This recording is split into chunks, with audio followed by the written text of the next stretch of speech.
Look, I get that this president wants full credit for the economy he inherited and zero blame for the pandemic that he ignored. But you know what? The job doesn't work that way. Tweeting at the television doesn't fix things. Making stuff up doesn't make people's lives better.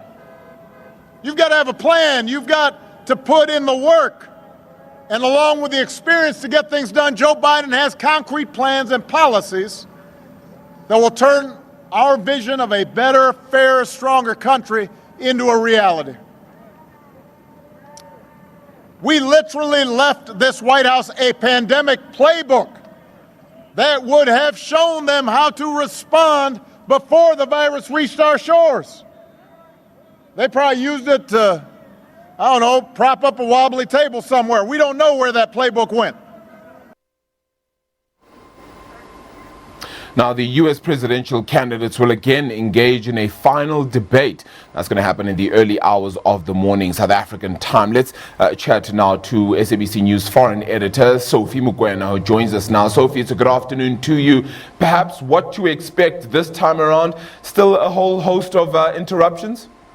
Well, indeed, the people who are organizing this debate have taken a decision to come up with rules and regulations to ensure that this time around the debate is more professional. And I think they will stick to the rules, but you can't predict what's likely to happen. But the debate is quite important, the last one, where people will definitely know exactly where Donald Trump and Joe Biden will take the U.S. to in terms of their policies. But there are concerns that in terms of the scope of the debate, the foreign policy is excluded. But it is no surprise. The Americans are always inward looking. But I think millions around the world will be glued on their screens to hear what Donald Trump and Joe Biden has to offer. But secondly, we expect the Americans, those who are undecided, if there are any Americans who are undecided, to take a final decision. We have reports that there's a record number of people who have voted already. So this large number of people who have voted, a clear demonstration that there's huge interest, and Americans really want to give whoever they're going to give a clear, decisive victory. You have states like Wisconsin where it's really a microcosm of every single party, and you're never really sure what would happen. I mean, that's sort of a state where the likes of, Donald Trump only won by about 20,000 votes. In the context of things, that's actually very small. But do you think this is a final push that is enough to swing some of the swing states that people will be looking at? Is this perhaps enough? Is it going to be enough, hopefully, to change the direction of some states at this stage? In my mind and my analysis is that Americans have decided, based on what they experienced the past 4 years, they have decided. Only few people perhaps would still give it a thought, but I think majority of the Americans have decided. In their minds, they already have a leader who is going to lead America in the next coming 4 years. I think, of course, these are just formalities and reminding people in terms of what these two people are going to offer. And I think one of them, he is going to blunder tonight because there's huge pressure. We are told that Joe Biden is leading and Donald Trump is struggling, but you can never trust the polls. You'd recall when he got elected, many people predicted that Hillary Clinton was going to win. Indeed, he did win the popular vote, but he couldn't win the most important vote, the college, and therefore he couldn't win the highest office in the land. But I think for our viewers on SABC, you are spoiled for choice. At 5 o'clock, we'll cross to Washington to get an analysis from Nick Harper in terms of the build-up. At 8 o'clock, Sharon Bryce-Pease will be there to give you in-depth analysis and perhaps throw forward to the debate at 11 at night.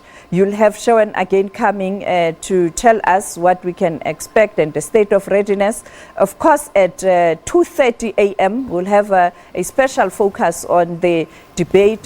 Aldrin St. Pierre, Sherwin Bryce-Pease from New York will drive that special slot, but also will have analysts. Will also cross to China. China is the second largest trading partner, South-South, Asia Tiger.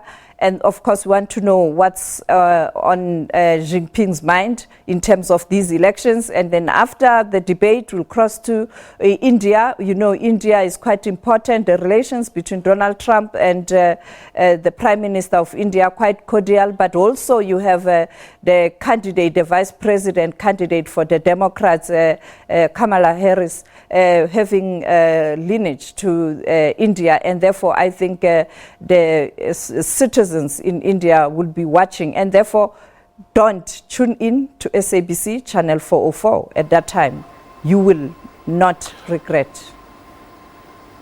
Foreign Desk Editor Sophie Mokoena, thank you so much for that update. It's going to get interesting, even seeing former President Barack Obama actually go out on the campaign trail for his old vice president there, Joe Biden. Indeed, even calling out the mishaps then from President Donald Trump and saying that the incumbent was left with a whole lot more than he thinks right now, and that he is not responsible for things like the state of the current economy, and actually even ignored the pandemic as it currently stands. And that is why the US currently sits as divided as he sees it at this time. So certainly the final push then before November the 3rd is when the US presidential election day officially is. Of course, millions of people have already cast their ballots in what is early voting in some states across the United States. We'll continue to have that for you, as Sophie Mokoena made note of there. Of course, we will have correspondence for you across the day